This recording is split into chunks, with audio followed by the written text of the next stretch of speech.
à toutes et à tous, vous êtes sur Radio 666 avec Anaïs et vous écoutez Les mots passants, l'émission à la page qui vous fait découvrir les acteurs du livre de Normandie et garder un œil sur les actualités littéraires de la région. Si vous voulez réécouter ou partager l'émission du jour et les précédentes, vous les retrouverez sur ma chaîne YouTube Anaïs Lemoine. C'est aussi là-bas qu'il y a les liens vers mes réseaux et mon site internet. Peut-être aussi que vous y trouverez un gros projet que j'ai sorti ce mois-ci, mais on en parle à la fin, patience.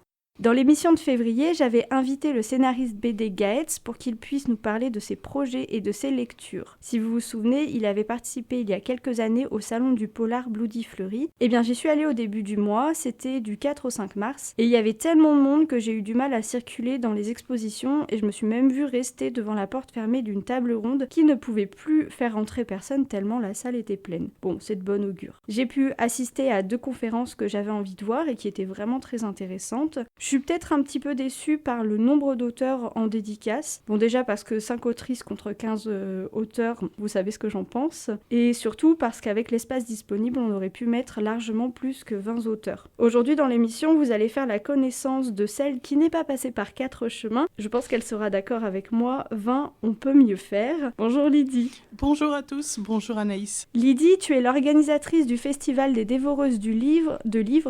Cet événement a eu lieu le week-end du 18 au 19 février à Tiberville et il y avait ni plus ni moins que 60 autrices et auteurs invités, avec une grande majorité d'autrices en plus, c'est énorme pour une première édition. Je te propose que tu nous racontes comment un groupe Facebook dédié au partage de lecture est devenu un tel événement. Peut-être que tu peux commencer par nous dire comment est né le groupe Facebook. Alors le groupe Facebook est né en fait de la passion de 3 amis qui s'appelaient entre autres Andrea Corps, Ophélie Dantan et moi-même. Nous avions envie de partager nos avis sur les lectures que nous lisions et puis voilà, on avait décidé de faire une page Facebook et d'inviter nos amis qui étaient un petit peu à droite et à gauche et un petit peu évasés sur le territoire français qui nous ont permis d'échanger avec eux sur nos lectures et donner notre avis. En plus des partages de lecture, est-ce qu'il y a des publicités d'auteurs ? Alors oui, tout à fait. On y trouve plein de choses en fait dans ce groupe à l'heure actuelle. Avant, on a commencé que par des avis. Ensuite, certains auteurs nous sont rejoints. Donc eux aussi par des lectures qu'ils lisent parce que ça leur arrive de lire. Ils ne font pas qu'écrire. Mais effectivement, ils nous proposent tous les jeudis de chaque semaine les romans qu'ils sortent ou qu'ils éditent pour pouvoir un peu échanger avec nous, proposer les romans qu'ils ont écrits, leurs nouvelles sorties, etc.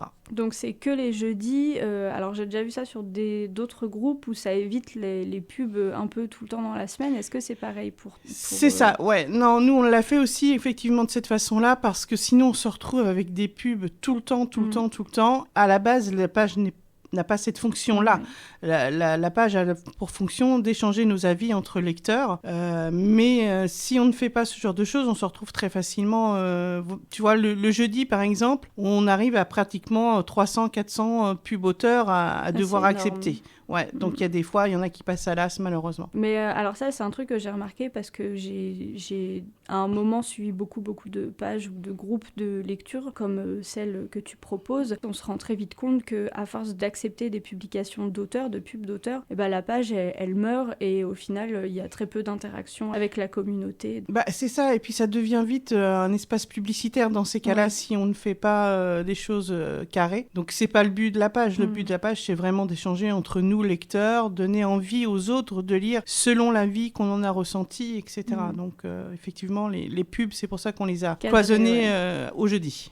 Mais je pense que c'est ça qui fait la force de cette page, parce que aujourd'hui, on le voit bien, il y a 20 000 membres, et c'est pas une page qui meurt, il y a des publications régulièrement, il y a de l'interaction aussi entre les personnes de la communauté, parce que les commentaires sont vraiment vivants, c'est pas un petit like de temps en temps, ce qu'on peut trouver maintenant sur les autres groupes. Oui, tout à fait, on est assez content là-dessus. C'est vrai qu'il y a beaucoup d'échanges, et à la base, on n'est que 3 chroniqueuses, maintenant 2, parce qu'Andrea, malheureusement, est partie pour des raisons familiales, mais on n'était que 2 chroniqueuses, mais on se rend compte que d'autres chroniqueuses d'autres groupes viennent aussi faire exploser la page et partager leur avis sur notre groupe, donc il y a vraiment un échange qui se crée et ça c'est vraiment cool. Et c'est difficile à gérer ou pas? Parce que vous êtes 2 maintenant administratrices, je pense que 20 000 membres c'est énorme, donc qu'est-ce que vous faites? Alors on se partage les tâches avec Ophélie, je suis plus moi tout ce qui est chronique, c'est-à-dire tous les jours de la semaine hormis le jeudi. Et Ophélie, elle se consacre au jeudi où elle doit cadrer les auteurs. Donc on se partage le travail. C'est au bas mot, on va dire, 2-3 heures par jour d'administration du groupe. C'est énorme. Et c'est gratuit. Hein. Ouais, c'est gratuit, oui. C'est que du bénévolat. Nous, c'est vraiment un truc qu'on fait pour s'éclater et pour partager, quoi. 2 à 3 heures, t'as intérêt à aimer ce que tu fais. Ouais, pas mal, ouais. J'avoue que c'est... Ouais, il faut aimer. Il faut aimer découvrir, faut aimer la lecture, tout simplement, sinon c'est pas la peine. Et sur Facebook, c'est pas trop compliqué à gérer les commentaires aussi, parce que je sais que ça peut être sujet à débat, ce genre de choses. Donc... Alors, j'ai la chance, nous avons la chance pour le moment de ne pas avoir eu trop de commentaires ni graveleux, ni déplaisants, ni insultants. C'est vrai qu'on a cadré les choses d'entrée de jeu. On a interdit tout ce qui a accès à la religion, tout ce qui a accès à la politique, tout ce qui est un peu tendancieux. Même si on lit de la romance érotique, sensuelle, etc., on ne voulait pas que ça déborde. Donc, pour le moment, on croise les doigts, on n'a pas ce souci-là. Et puis le fait de devoir, nous, accepter les publications, ça nous permet de bien cadrer les choses aussi. Et puis les membres sont assez sympas pour nous déclarer les choses quand ça déborde un petit peu. Il y a les mots de passe magiques où tu dis modo ou admin dans les commentaires et hop, c'est ça. Tu rappliques. C'est ça, tout à fait. Tu parlais de romance érotique et du fait qu'il n'y avait pas de politique de religion, mais qu'est-ce qu'on peut trouver sur cette page? Alors vraiment tout. On ne voulait pas se cantonner à la romance, même si c'est ce qu'on lit régulièrement toutes les deux, et toutes les trois à la base. On voulait vraiment qu'il y ait un échange sur toutes les lectures. On est assez hétéroclite, en fait. Donc ça peut passer du polar à la fantasy, au fantastique, aux bandes dessinées. Et depuis quelques temps, j'en suis très heureuse aussi par les mangas. Et puis, on a nos mini-dévoreuses depuis environ 1 semaine et demie, 2 semaines, qui nous postent leur avis sur les romans qu'elles lisent. Et moi, je trouve ça juste génial, quoi. Quand tu dis mini-dévoreuses, c'est celles qui viennent d'arriver, c'est ça? Alors non, c'est pas celles qui viennent d'arriver, c'est des jeunes filles de 14-15 ans. Oh. Et voire même de 13 pour la plus jeune. Donc moi, je trouve ça juste génial parce qu'on a donné envie à des plus jeunes de nous suivre sur le groupe et donc à elles aussi de partager leurs avis et donc du coup d'interagir et de faire grandir et nourrir la page et je trouve ça juste formidable. C'est moi qui publie leurs avis. Il n'y a pas de photos parce que je trouve qu'il y a trop jeunes, elles sont beaucoup trop jeunes pour avoir leurs photos sur les réseaux sociaux. Par contre, elles ont un pseudonyme, elles ont un petit... alors, je cherche toujours mon mot pour ça, mais un dessin. Ah oui, un avatar. Voilà, un avatar qui les représente. Et voilà, c'est tout. Ok, donc ça permet de vraiment les protéger. Tout à fait. Et avant de parler du festival, tu as déjà fait d'autres événements avant ça, qui ne sont pas des salons? Non. Les dévoreuses de livres, ça a vraiment été que la page au démarrage.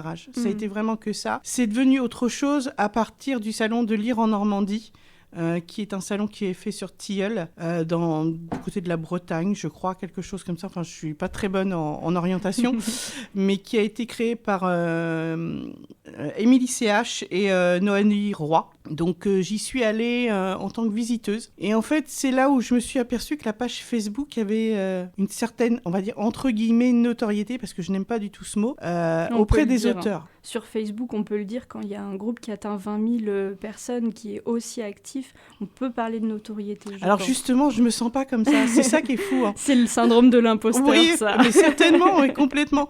Mais je me sens pas comme ça. Et donc, en sortant de ce salon, je me dis, ouais, quand même. Bon, ok. J'ai plus besoin de me présenter. On me connaît. Même si on voyait pas mon visage, on connaît le groupe. Donc, je me suis dit, il y a peut-être un truc à faire et à faire voir que nous aussi, en milieu rural, on peut faire des choses et surtout des choses littéraires. Ça fait combien de temps qu'elle existe, cette page? Je sais pas si tu l'as déjà dit. Alors non, je l'ai pas dit. Elle a été créée en 2015, exactement. Ok, donc ça fait 8 ans. Oui, c'est ça. 8 ans et je l'ai reprise en main en 2017. Au début, cette page, elle n'avait pas 20 000 membres, je suppose. Est-ce que tu penses qu'il y a un événement qui a fait ou quelque chose qui a fait qu'elle a pris de l'ampleur ou... Je sais pas comment dire ça. Oui, je vois ce que tu veux dire. Là, tu veux demander comment ça se fait qu'on a eu autant de membres d'un seul coup. Alors déjà, ça n'a pas été une page privée. On n'a pas voulu la faire privée, on voulait la faire publique. Et puis, je pense que c'est les amis des amis, des amis, des amis, des amis, des amis. Et puis, le bouche à oreille ayant joué. Peut-être aussi le fait qu'on ne publie pas nos chroniques que sur la page des dévoreuses, mais aussi à droite et à gauche. Donc, les gens des autres groupes ou de la page Facebook ou voire même Instagram, puisqu'on est sur Instagram, on est sur TikTok, on est vraiment un petit peu partout. Ah oui, d'accord. Donc je pense qu'à faire à mesure, les gens ont été voir ce que ça donnait réellement sur la page. Et je pense que c'est comme ça que c'est venu, en fait, tout simplement. Oui, puis ça donne un peu envie quand la page que tu connais est un peu morte. Tu vois les dévoreuses de livres qui sont super actives. Tu te dis, vas-y, je change de bord. Merci beaucoup. Et donc, on en vient à ce fameux festival du livre. Tu disais tout à l'heure que ça t'a donné envie quand tu as été toi-même dans un autre festival du livre, donc vers la Bretagne. C'est ça. Tu sais comment il s'appelait, ce festival ? Oui, c'est Lire en Normandie. Lire en Normandie. Voilà, okay. C'est Lire en Normandie. Ça marche. Je suppose qu'il y a eu de la réflexion avant de lancer ce projet. Comment ça s'est passé ? En fait, c'est un projet que je mûrissais déjà depuis quelques années. Voilà, ça faisait avant d'aller dans ce salon. J'avais cette envie, moi, de dire ça serait cool qu'on fasse venir des auteurs dans une petite ville de Normandie, tout près de l'Eure, entre le Calvados et l'Eure. Ce serait formidable. Enfin, c'était vraiment un truc qui me plaisait beaucoup. Et puis, je griffonnais sur un cahier. On ferait bien comme ça, ou comme ci, ou comme ça. Mais j'avais jamais, en fait, l'impulsion qui me manquait pour pouvoir passer à l'acte. Et il a fallu ce salon Lire en Normandie pour me dire, bon, allez, ok, peut-être que je vais être suivie, peut-être que je vais pas me retrouver avec 0 auteur à mon truc, et que les auteurs seront peut-être assez cool pour dire, oui, mais toi, on te connaît un petit peu, on va faire la route. Donc voilà, ça a été l'impulsion qui m'a manqué, en fait. Et comment ça se passe pour faire un salon, alors ? C'est beaucoup de travail. C'est énormément de boulot parce qu'il faut déjà prendre les contacts auteurs, il faut après prendre les inscriptions, il faut beaucoup parler avec la mairie parce que quand on est une petite commune comme la mienne, même si ça faisait 10 ans qu'ils me connaissaient pour d'autres systèmes associatifs, ils m'ont jamais connu sur le terme du littéraire, donc on n'y croyait pas. Ouais, mais après, tu leur présentes les dévoreuses de livres. Alors, même avec ça, figure-toi, ça n'a pas été si facile que ça, parce que pour eux, c'était... on a une mairie assez... alors, s'ils m'entendent, ils vont me taper sur les doigts, mais assez vieillissante. Oui, non, mais ça, c'est toutes les mairies, pratiquement. Voilà. Donc, en fait, les réseaux sociaux, c'est quelque chose... de loin pour eux. Ouais. Voilà. Quand je leur disais, au démarrage, je leur disais, j'ai 6 000 membres, 7 000 membres. Ouais, bof, quoi, en fait. Puis bon, Madame Bretagne, on la connaissait comme une association sportive ou parents d'élèves, mais voilà, quoi, c'était tout. Donc, on n'y a pas cru, et il a fallu se battre un peu, et heureusement pour moi, j'ai certains membres de la mairie qui nous suivent, hein. Donc, Monsieur le maire, entre autres, a été bienveillant à notre égard. Donc, il a fallu se battre un peu, mais bon, après, voilà. Et dans la région, il n'y en a pas beaucoup, ou il n'y en a pas du tout, en plus des salons du Alors, livre, on en a... par chez nous, exactement, on en a 2 pour le moment, okay. qui sont le salon de Bernay qui va arriver au mois de mai, là. Les affiches sont toujours pas sorties, mais bon, il est toujours prévu. Il est prévu pour le 20 et le 21 mai, qui s'appelle Normand Livre. Ensuite, on a le salon de Lire en Normandie, qui est à Tatilleul. Celui-ci, et puis peut-être Lisieux, mais à la rigueur, Lisieux, j'avoue que j'ai pas eu beaucoup de retours à ce niveau-là. Oui, et puis c'est pas juste à côté, quoi, non plus. Non. Parce que de Thiberville à Caen, tu peux nous dire un peu, il y a combien de... Là, j'ai 1h30, 1h05 pour venir vous voir. Ouais. Donc Lydie a fait toute la route pour nous, on lui dit merci. De rien. Ces étapes d'organisation, tu peux nous expliquer comment ça se passe ? Parce qu'il y a une salle des fêtes, il y a une buvette, il y a des auteurs à inviter, oui. Tu prends tout ça par quel bout ? Alors, il faut commencer par les auteurs. On n'a pas le choix. Okay. Si on veut fonctionner, il faut savoir déjà le nombre d'auteurs qu'on est capable... Enfin, il faut avoir la capacité de la salle d'accueil parce que les auteurs, ils ont des besoins. Voilà, ils ont des besoins d'espace, etc. Donc, il faut pouvoir calculer. Et ensuite, il faut intégrer les auteurs à tout ça. Donc, il faut commencer par les auteurs. Il faut savoir combien d'auteurs seront présents, qui aura la possibilité de venir, etc. Les logements, leur parler des repas aussi, parce que nous, on était une petite association, donc malheureusement, on ne pouvait pas prendre les repas en charge. Mais voilà, donc la base, c'est les auteurs. Savoir si oui ou non, ils vous suivront. Parce que vous pouvez monter n'importe quel projet, mais si les auteurs ne sont pas là, malheureusement, ça ne suivra pas. Et puis, il faut le budget aussi derrière, parce que si tu parles de logement... Alors, moi, je ne dirais pas ça. Puisque les logements, c'est pareil, du coup, avec l'association, on leur avait dit qu'on ne pouvait rien prendre en charge, hormis le petit déjeuner. Non, parce que les financements, en fait, nous, on est parti avec 0. On a fait une première petite manifestation au mois de juin, où on a intégré les livres d'occasion avec certains auteurs qui étaient de la région, pas très loin, et qui ont bien voulu jouer le jeu. Donc, on s'est fait à ce moment-là un petit pécule qui est arrivé, et puis après, faire à mesure. Donc, le démarrage, oui, chez nous, ça a été 0. Mais les auteurs, peut-être que tu partais pas de zéro. Est-ce qu'il y en a que tu connaissais déjà ou qui viennent de la page, peut-être aussi? Alors oui, c'est ça le truc. C'est que, en fait, comme je suis administratrice de cette page depuis maintenant 8 ans, j'ai des contacts auteurs qui se sont faits puisque les auteurs me proposent leurs romans à lire pour que je puisse en parler sur le groupe. Donc, ce qui fait que... Oui, beaucoup. C'est vrai que j'en ai beaucoup il y a maintenant un petit moment. Mais donc, ça me permet d'avoir des contacts que peut-être d'autres personnes n'ont pas. Ils viennent un petit peu de partout de la France. Oui, tout à fait. Oui, j'en ai même qui viennent du Canada. Wow. Donc, voilà. Qui ont fait la route du Canada pour le salon. Alors non, par contre, ils sont pas venus, parce que ça faisait vraiment trop loin.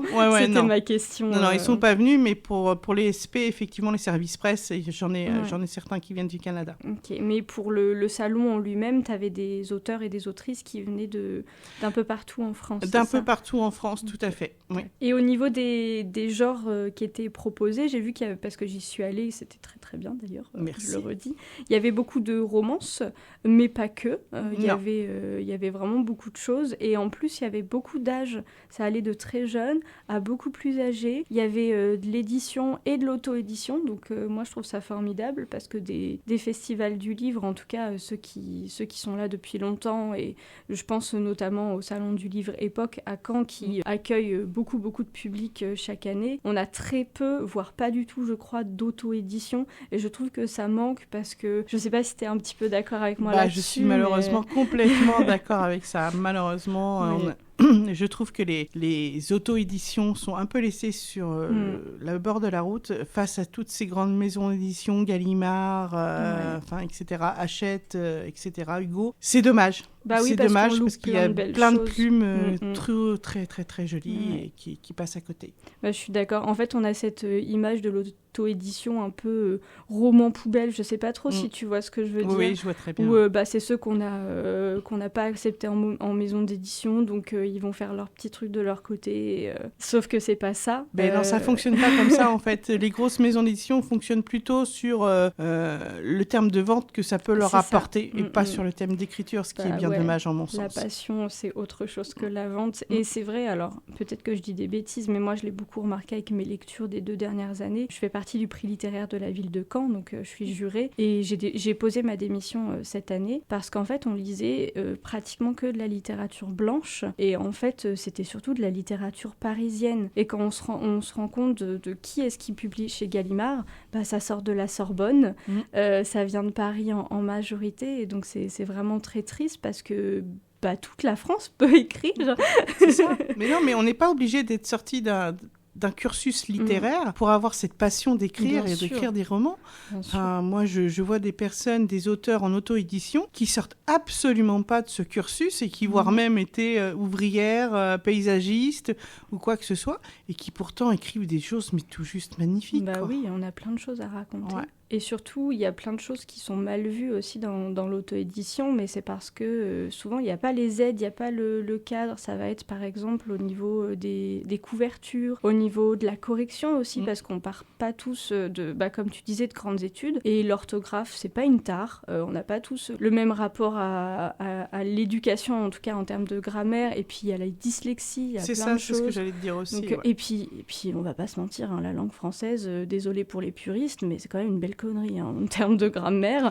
Il y a des exceptions à toutes les règles. Et alors, même moi qui ai fait des études littéraires, donc j'ai fait une licence de lettres modernes, j'avais des cours de grammaire, de pragmatisme, de tout ce que tu veux. C'est la grammaire niveau 1000, littéralement. Même aujourd'hui, je suis pas foutue de connaître tout ce qui existe sur la grammaire. Donc, surtout qu'elle change, en fait. Elle change en plus, constamment. Et il y a des exceptions à la règle. Depuis qu'on est petit, on connaît cette règle-là. Et puis, à 25 ans, on se rend compte que depuis 15 piges, en fait, ça s'écrivait pas comme ça.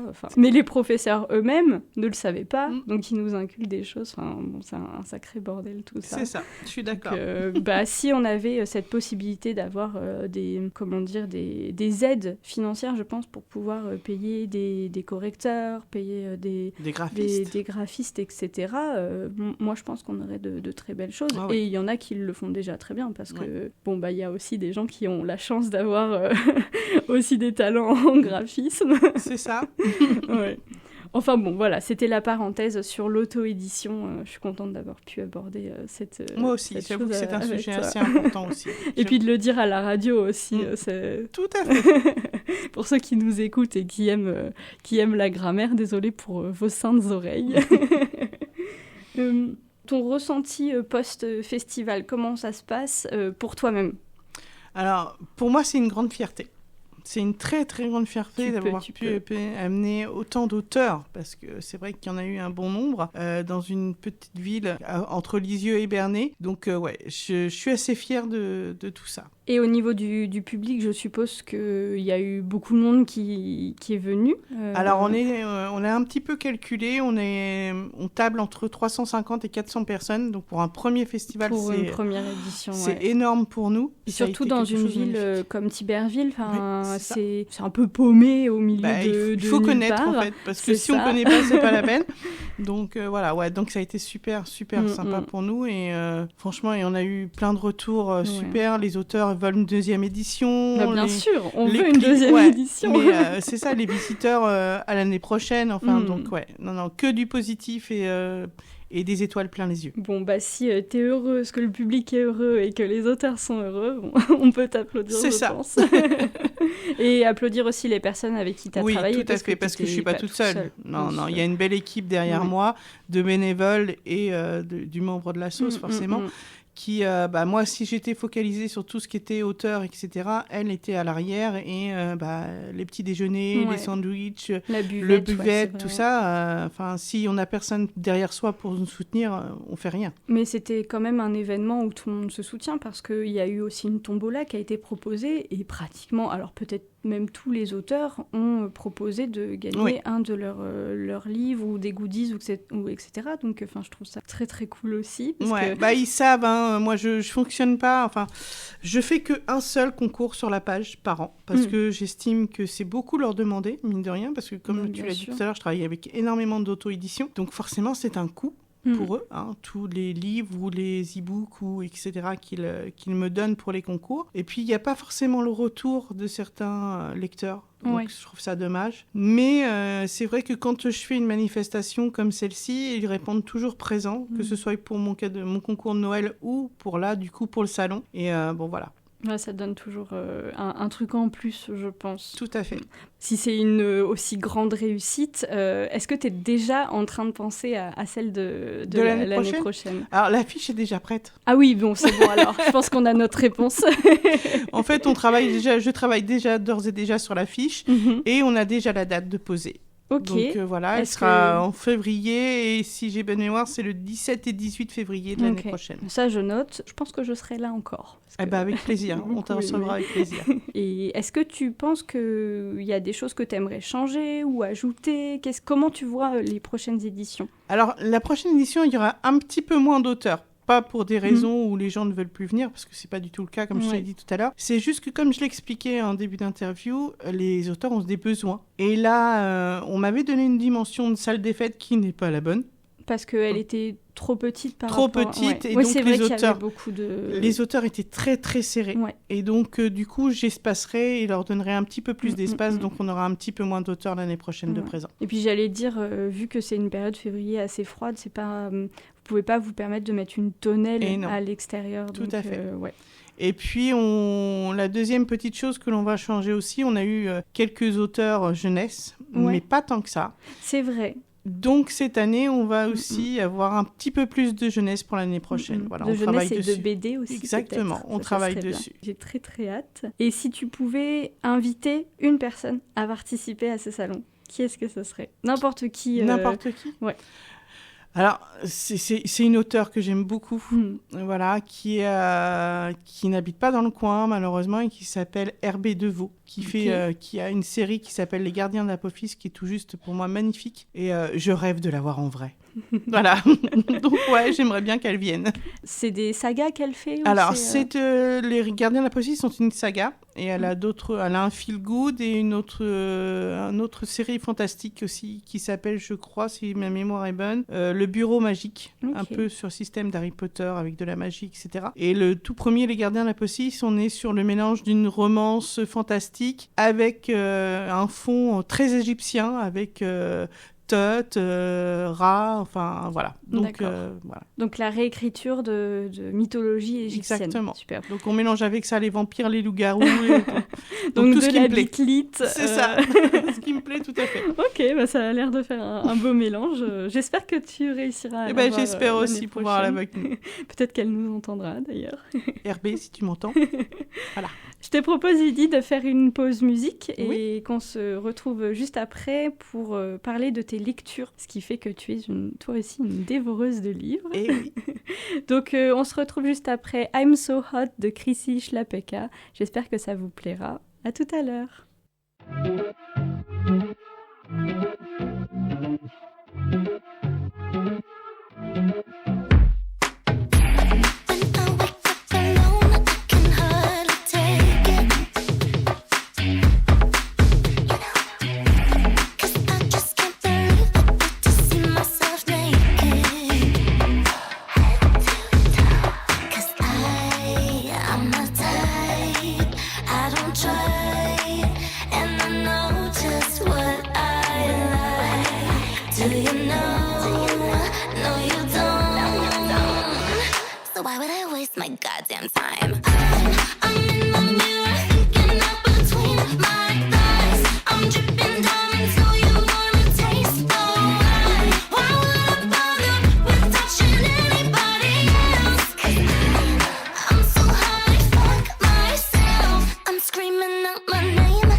Vous êtes de retour pour Les mots passants avec Anaïs et vous venez d'écouter I'm So Hot de Chrissy Schlapeka. J'espère qu'elle vous aura fait autant danser que moi. Nous sommes toujours avec Lydie, créatrice du groupe Facebook Les Dévoreuses de Livres, qui compte plus de 20 000 membres aujourd'hui, mais aussi du salon du livre du même nom qui a eu lieu en février. Dans la première partie de l'émission, tu nous as raconté l'histoire des dévoreuses. Il est maintenant temps de découvrir les livres que toi, tu dévores.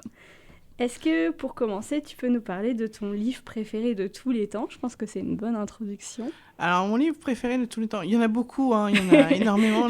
C'est le problème quand on dévore autant que moi. Mais c'est vrai qu'il y a un livre que... ça a été le premier que j'ai acheté, en fait, en termes d'achat, vraiment, où je le voulais à tout prix dans ma bibliothèque, et c'est Toothless de S. Stephen. Ok, alors je connais pas du tout, donc si tu peux nous raconter un petit peu. L'histoire, c'est l'histoire d'un jeune couple d'étudiants qui part forcément dans une autre université, et donc le jeune homme va se faire loger avec sa copine chez un de ses amis qui, lui, est chanteur de groupe de rock. Et donc, forcément, arrive ce qui arrive, la demoiselle craque pour le chanteur. Forcément, il ne faut pas non plus... voilà. Donc, s'ensuit plein de choses autour de tout ça, les relations du meilleur ami qui pique la copine du type, enfin, voilà. Mais voilà, c'est moi, le héros Kellan a toujours été... il passe pas pour tout le monde, mais pour moi, il a très bien passé. Donc, on part sur une romance. Oui, c'est ça ? mais je suis un peu fleur bleue, donc okay. C'est vraiment le style qui me plaît. Tout ce que je lis, que ce soit fantastique, etc., il y a toujours une part de romance pour moi. Il faut qu'il y ait une histoire d'amour. C'est ça. Et puis, il y a plein de formats forme de romance aussi, parce que... Tout à fait. Il y a, alors, comment on appelle ça, des toppings, par exemple, enemies to lovers. Oui, Mais tu vois. Oui, je vois très bien ce que tu veux dire. Alors moi, je connais pas le nom, je te dirais franchement. Ça commence par un T, voilà. C'est ça. Oui, mais c'est le meilleur ami avec. Ouais, c'est ça. Oui, non, mais oui. Pour ceux qui veulent savoir, je trouverai, et puis sur la version illustrée sur YouTube, vous pourrez retrouver le terme exact. Donc ton livre préféré de tous les temps, entre guillemets de tous les temps. Ouais, c'est ça, entre guillemets, parce qu'il y en a tellement malheureusement. Et puis tu n'as pas tout lu, tu as encore de belles lectures devant toi, donc ça peut encore changer. Moi, je vous en ai déjà parlé, c'est toujours La rivière à l'envers de Moore-Leval. Je sais pas si toi tu connais un peu. Non, ça ne me dit rien du tout. C'est un livre en 2 tomes. Le premier il s'appelle Tomek et le deuxième il s'appelle Anna. Dans le premier, on va suivre le point de vue de Tomek, qui est un petit épicier dans un village un peu paumé. L'épicerie, elle a la particularité de contenir tout ce qu'on veut.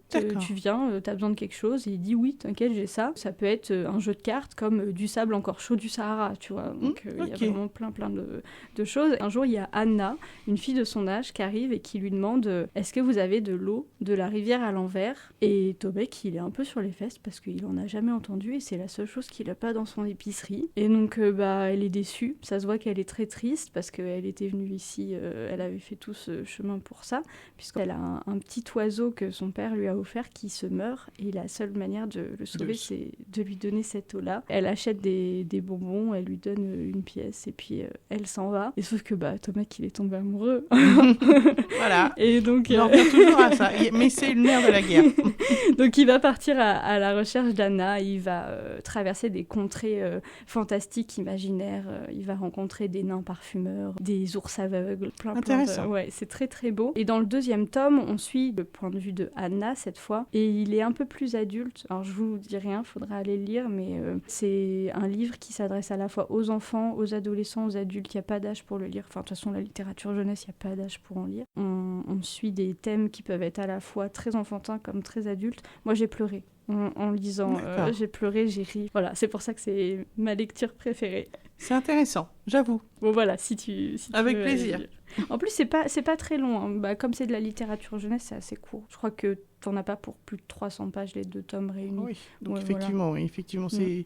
Comparé à ce que je lis d'habitude, on est sur des petites pages là. Oui, et je pense qu'il est facilement trouvable en bibliothèque municipale. Ça reste un classique. Moore-Leval, c'est un auteur assez connu. Et ton auteur ou ton autrice préférée, ce serait qui ? Alors c'est pareil, vu que il y en a tellement, mais je dirais qu'il y a 2 auteurs qui m'ont vraiment marqué. La première, c'est Tilly Cole. Ah bah oui. Voilà, avec sa série Hades Sandman, où vraiment on est parti sur une histoire de jeune fille prise dans une secte, sauvée par des bikers. Alors en plus, voilà, on va pas se leurrer quand même. Donc ça, c'est vraiment une série que je suis, j'attends avec impatience son tome 9, qui n'est toujours pas sorti, mais voilà. Je savais pas qu'elle avait fait une saga. Alors oui, ça s'appelle Hades Sandman. Alors il y en a toute une... Ouais. Elle n'a pas fini. Non, elle n'a pas fini encore. Okay. Et puis, la deuxième personne qui vraiment est quelqu'un pour moi que je suis beaucoup, qui s'appelle Monica McCarthy, qui est aussi une auteure anglo-saxonne, qui a fait beaucoup de romances historiques. Donc, on est sur le Chevalier des Highlands, au niveau de Bruce, au moment de Bruce le Terrible, enfin, voilà. Ça pourrait me plaire, ça. Ouais, moi, ça c'est sympa aussi. J'adore la romance historique. J'en ai un peu parlé la dernière fois qu'il y a eu l'émission de Quand lit-on sur la romance, justement. J'avais parlé de Carole Martinez, qui est une de mes autrices préférées, mais aussi de Jeanne Bourrin, du coup, qui est mon autrice préférée de tous les temps. Et elle écrit de la romance médiévale. Alors, la romance fait partie de ces livres, mais c'est pas forcément le thème principal. Elle montre, le quotidien au Moyen-Âge. Il n'est pas si différent de celui d'aujourd'hui. On aborde les mêmes thématiques. Le quotidien des humains est pareil. C'est simplement le contexte historique, la progression de la technologie qui est différente. Mais les humains ont toujours les mêmes problèmes. Ce que j'aime dans ce genre de roman, c'est la façon de parler. Oui. L'élocution des personnages. Tout de suite, on est dans l'évasion, on est ailleurs, on est vraiment... Enfin, moi, là, j'adore ça. Et j'adore aussi, en plus du langage, c'est tout ce qui est tenue vestimentaire, nourriture, c'est ça. Tout ce qui a trait au quotidien de l'époque. Donc si vous voulez retrouver mon avis sur le livre de Carole Martinez du domaine des murmures, et ben, il faut aller voir la rediffusion sur ma chaîne YouTube qui est dispo dans la playlist Grand Liton. Voilà, petite parenthèse. Pour suivre sur tes lectures, ce serait quoi le livre qui a le goût de ton enfance ? Alors, le goût de mon enfance, c'est ce que j'ai conseillé de lire à mes enfants, parce que moi, j'ai grandi avec ça, c'est mes romans jeunesse à moi. J'ai commencé avec le Club des 5, les Compagnons de la Croix-Rousse. C'est toutes ces petites bibliothèques vertes qui, encore aujourd'hui, ont un petit goût d'enfance et de caramel, tout sucré, tout, voilà. Donc le Club des 5 et Les 6 Compagnons de la Croix-Rousse. De la Croix-Rousse. À pas confondre avec la Croix-Rouge, donc. Non, du tout. C'est pas pareil. Moi, c'était, encore une fois, c'était La Rivière à l'envers. Et puis toute la collection d'École des loisirs, toutes ces choses-là. L'Œil du loup aussi, beaucoup de... Je crois que c'est Daniel Pennac. Ouais, c'est ça, c'est Daniel Pennac. Je sais pas si t'en as déjà entendu parler. Non, j'étais pas vraiment... voilà. Bah, en fait, L'Œil du loup, je l'avais lu dans un défi lecture en primaire qui était sur le thème du loup. De toute façon, c'était soit sur le thème du loup, soit sur le thème du voyage. Tous les ans, c'était comme ça. Il n'y avait pas beaucoup d'originalité. Le souci, c'est que moi, à l'époque où moi j'étais en école, on n'avait pas toutes ces petites choses-là. Oui, c'est venu après. Je suis une vieille. Mes enfants me le disent tous les jours, donc voilà. Donc, on n'avait pas ce genre de défi-là. Et je pense que ça a manqué, en fait, à ma génération. Bien sûr. Je ne sais pas comment on avait ce rapport à la lecture, mais c'est vrai que déjà, les bibliothèques vertes et roses ont révolutionné le monde de la littérature jeunesse.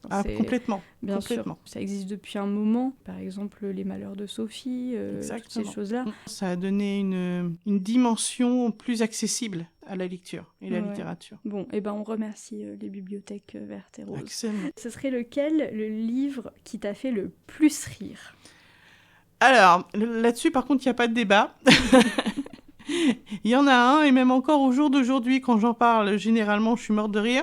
Ça s'appelle Bora Bora Beach, et c'est un livre de Jacinthe Canet. C'est l'histoire, en fait, c'est 4 ou 5 copines qui sont très très liées, et l'une d'entre elles va avoir un nouveau voisin qui va avoir le doux surnom de 4B, puisqu'il habite au 4B en face. Voilà, et en fait, ce sont des filles complètement barrées. Mais alors, à tel point où cette lecture, quand j'en parle au jour d'aujourd'hui, je conseille surtout aux gens de ne pas le lire en public. Parce qu'il y a de fortes chances que vous passiez pour une folle ou un fou si vous le lisez. Parce qu'en fait, elle a une façon d'écrire les choses et de tellement de parler de choses.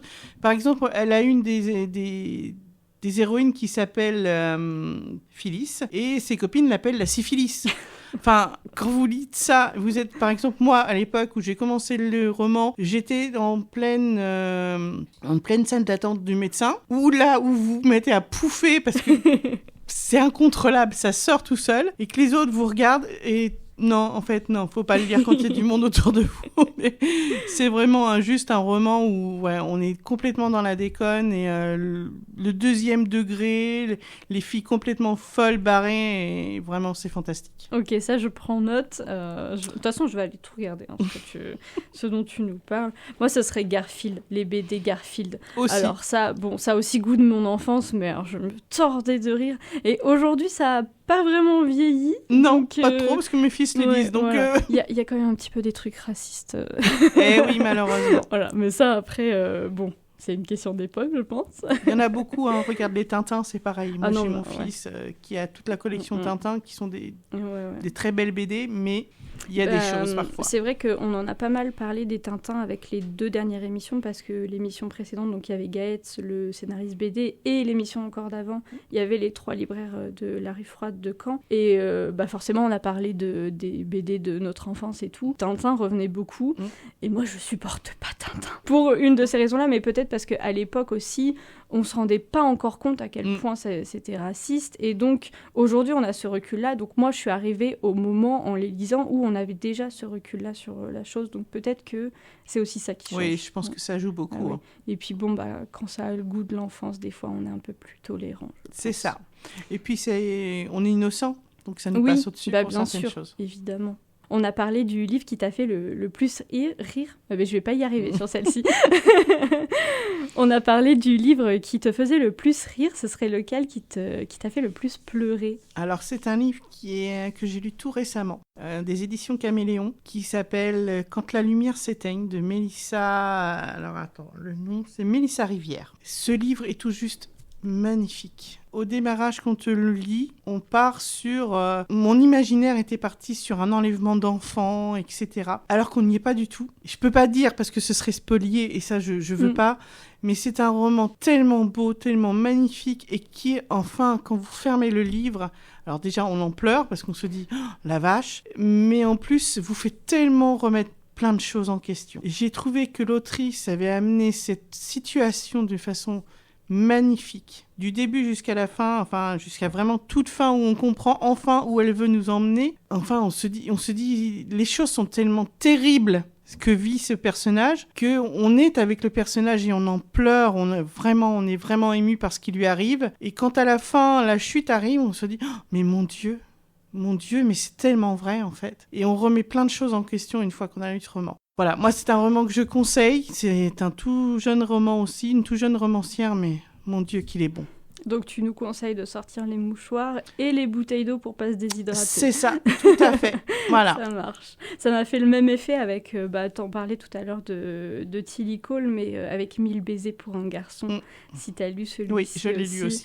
Alors j'avais jamais pleuré comme ça devant un livre. Et pourtant à l'époque je lisais très très très peu de romances et encore moins de romance feel good, je sais pas si on peut le classer là-dedans, parce que si on regarde la couverture, il y a des cœurs, il y a du rose bonbon partout, et c'est vrai que la première fois que moi je l'ai vu dans le rayon de la librairie, je me suis dit je veux pas prendre ça, enfin ça m'attirait pas du tout. C'est le propre du Tilly Cole, de nous emmener complètement, par exemple comme je te parlais tout à l'heure de sa série Hades and Meng, les pochettes, les couvertures, c'est des mecs torse nu, style biker.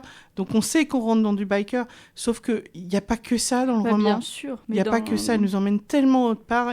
Et Mélissa Rivière fait partie de ces auteurs qui a le don de nous embarquer dans quelque chose où on pense aller et en fait non, on est complètement à l'opposé. Ouais. Et c'est ce que j'ai ressenti du coup avec Tilly Cole et je suis très très contente d'avoir suivi mon instinct et de m'être dit non, on va pas juger sur une couverture qui t'attire pas. C'est ça.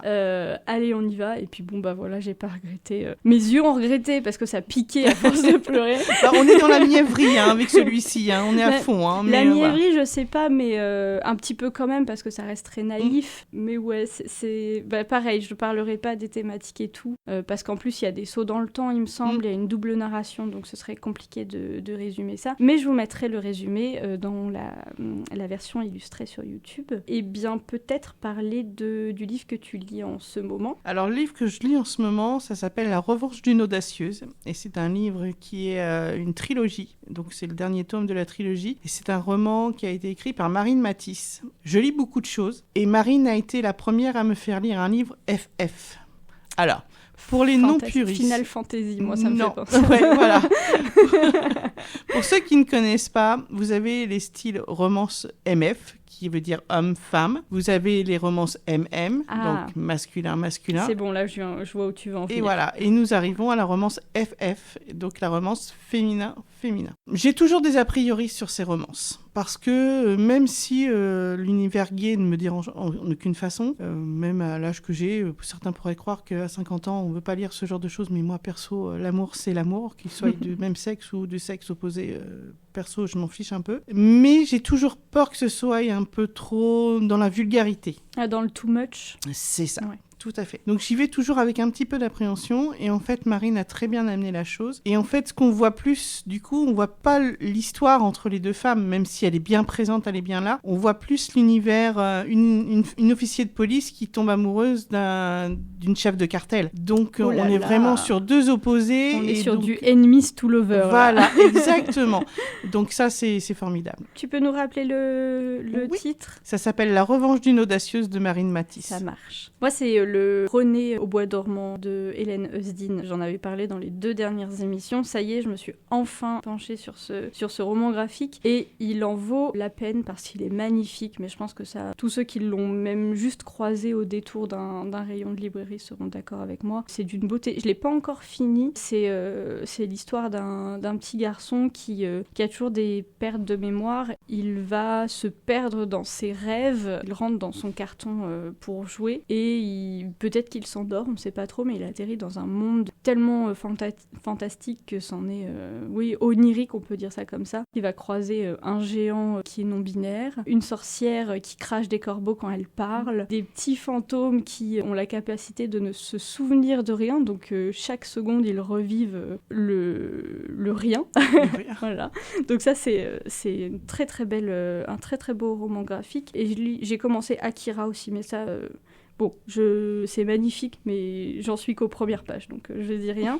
Toi, le dernier livre que tu as conseillé au groupe des dévoreuses de livres, c'est lequel ? Alors, le dernier livre que j'ai conseillé, ça s'appelle Russian Roulette, d'Horreur LC. C'est pareil, c'est une auto-édition. Alors, c'est un roman où on est parti sur un jeune homme russe qui est élevé dans un orphelinat et après dans ce système carcéral un petit peu militaire russe, à qui on va enlever toute son humanité pour pouvoir en faire un bon soldat qui va arriver à un moment donné à se rendre compte que non, les choses ne sont pas telles qu'ils devraient être. Donc, c'est un très très beau roman aussi que j'ai beaucoup apprécié. Donc, plutôt sur le thème de l'enfance difficile, peut-être. C'est ça. Alors, il y a beaucoup de ce thème-là. Il y a de la romance aussi dessus, puisque forcément, il va changer pour une jeune femme. Mais effectivement, on est sur le thème de la maltraitance enfantine, etc. Donc, c'est important de le notifier pour les personnes dont ce genre de sujet est un peu sensible. Oui, il est...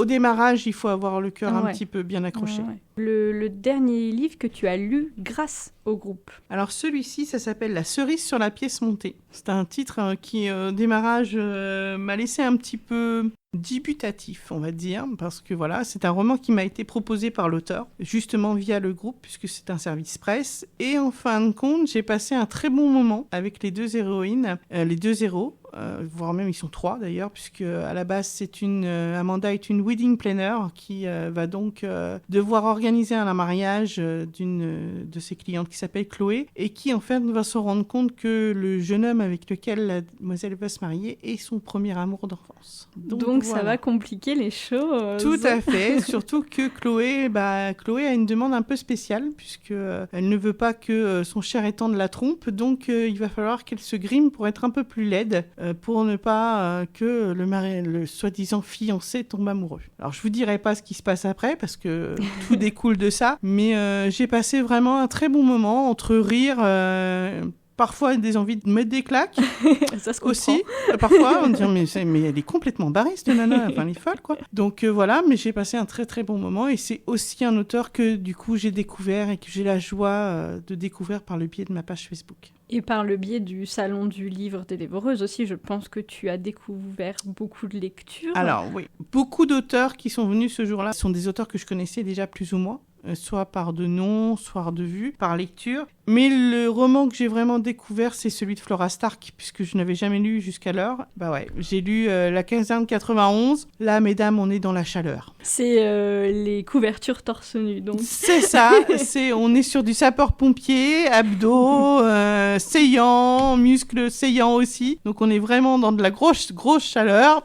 Mais bon, il y a pas que ça, forcément, parce que sinon, ça serait un petit peu routinier pour les romans. Donc, on part aussi sur d'autres sujets qui est le harcèlement, etc. quand même dans ces livres. Mais voilà, on est sur du gros... voilà, il y a du feu. Hein. Je pense que les romans torse nu, comme on les appelle, je pense qu'ils ont beaucoup évolué ces dernières années, parce que c'est vrai qu'ils ont toujours une certaine connotation négative par rapport à ce que c'était avant, où c'était beaucoup vu comme de la littérature facile. Je pense que tu as déjà eu ce genre de retour. Moi, c'est pareil.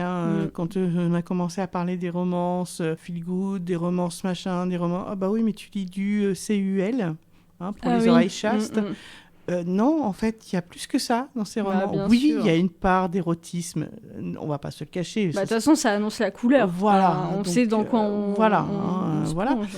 Mais il n'y a pas que ça. Il n'y a pas que ça à l'intérieur de ces romans. Ils sont quand même beaucoup plus construits que ce qu'on le croit. Bah, heureusement, parce que Oui. des personnages qui font que du cul, Oui, on peut on le dire. Ouais, Normalement, il n'y a pas d'oreilles sensibles.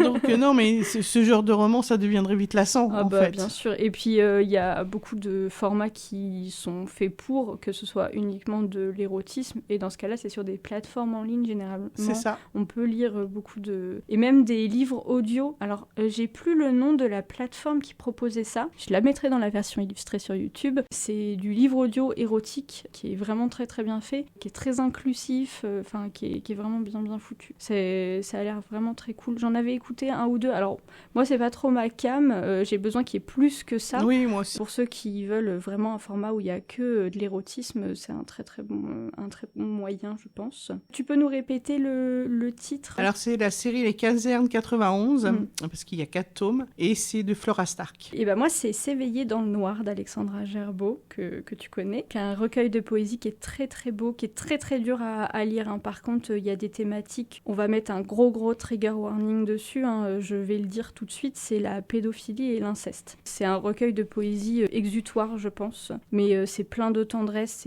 c'est beaucoup de féminité qui se retrouve, de se réapprendre en tant que femme et non pas en tant que victime. Donc voilà, c'est un très très beau livre. D'ailleurs, peut-être que je vais pouvoir accueillir Alexandra dans l'émission de juin, à confirmer. Et puis le deuxième, c'est Réveil difficile et de Heidel et Rêve de Noël. J'ai pas encore fini Rêve de Noël, j'ai fini Réveil difficile. J'ai pas encore eu la chance de lire Heidel. Mais ils sont très très courts en plus, c'est vraiment des tout petits, je sais plus combien de pages ça fait, mais vraiment c'est écrit gros en plus. Ils sont très jolis, donc pour Réveil difficile, moi je me suis bien marrée. Ce que j'ai beaucoup apprécié, c'est le fait que l'autrice, donc Heidel, écrit en inclusif. Et ça, aujourd'hui, dans la littérature, on n'a pas encore beaucoup, sauf dans la littérature engagée. Et donc là, on n'est pas dans une littérature engagée, on est sur une meuf qui se réveille un matin et puis elle sait pas c'est qui le type à côté, voilà, où est-ce qu'elle est.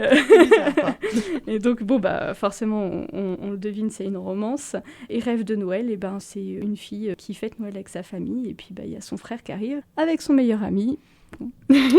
C'est toujours eux généralement qui mettent le bazar, non mais c'est vrai quoi. Donc ça c'est les deux trois que j'ai découverts grâce au salon des dévoreuses. Je suis très contente. J'ai pas pu tout prendre parce que j'avais un petit budget quand même. Il y en avait énormément, voilà. Même moi qui étais au salon, alors je me suis dit non, ça va pas être possible. Non, bon, c'est un sacré budget les livres quand même. Hein. On peut très vite se retrouver fauché. Je pense que tu peux confirmer. Oh oui, complètement même. Et une belle épopée livresque que tu viens de nous offrir, Lydie. Malheureusement, toutes les histoires ont une fin et celle de l'émission du jour arrive. Merci Lydie de nous avoir raconté. Merci à vous de m'avoir accueilli. Ta fabuleuse expérience de dévoreuse de livres et de nous avoir partagé tes lectures évidemment. Donc merci beaucoup à toi. Et évidemment, grâce à toi, on va en avoir un paquet à se mettre sous la dent. Cette page tient bien son nom. D'ailleurs, si un titre, un auteur de tout ce qu'on vient de dire vous a échappé, je l'ai dit plusieurs fois, mais la rediffusion de cette émission en version illustrée sera bientôt disponible sur ma chaîne YouTube qui s'appelle Anaïs Lemoine, Lemoine.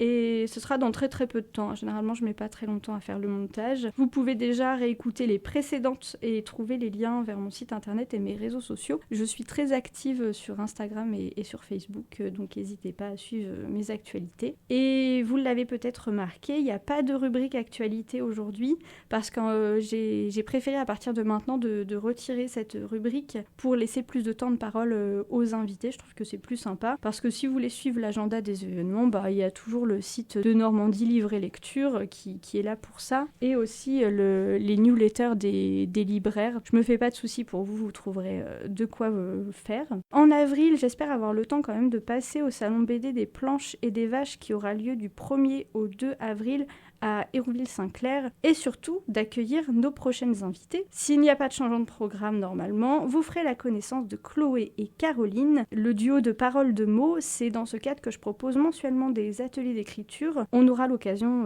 d'en parler un peu plus à ce moment-là. Et je n'ai pas oublié, je vous ai dit en début d'émission que j'avais sorti un gros projet ce mois-ci et ceux qui me suivent sur mes réseaux sont déjà au courant. Donc après 2 ans de travail en collaboration avec le musicien Zartarn, nous pouvons enfin enfin vous présenter notre album. Il comprend 12 morceaux et nous l'avons intitulé Stella. Et je vous propose de clôturer l'émission avec le premier titre, Soleil Vespéral. Tout l'album est déjà disponible sur ma chaîne YouTube. Merci à toi d'être venu. Merci à vous. Je te dis à l'an prochain pour avec un plaisir. nouveau festival et à bientôt sur le groupe des dévoreuses de livres. À bientôt aussi à vous, chers auditeurs. C'était Anaïs sur Radio 666 pour Les mots passants, tous les derniers dimanches du mois à 19h.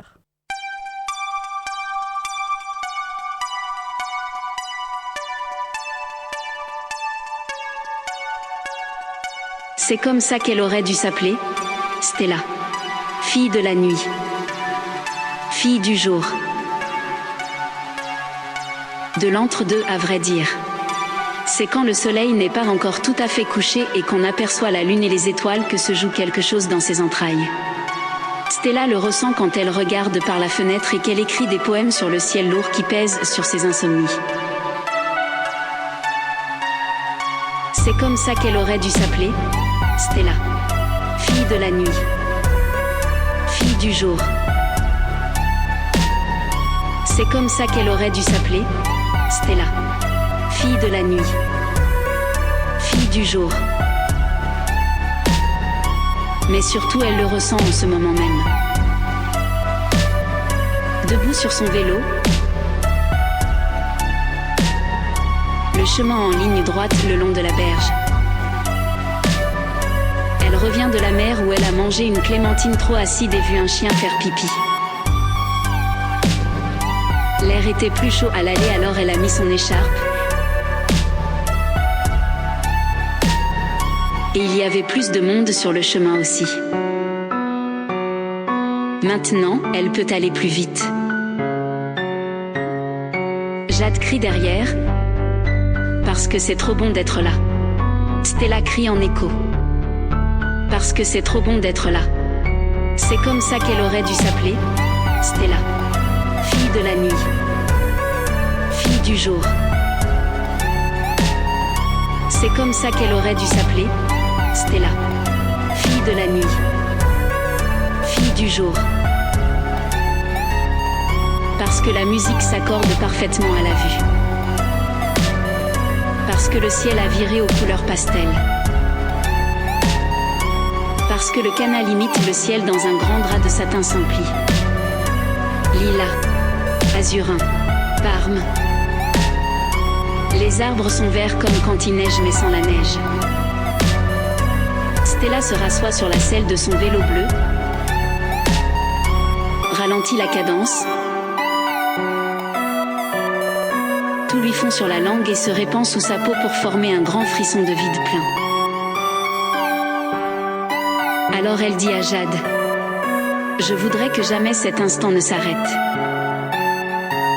Et pourtant, il faut bien que le soleil se couche.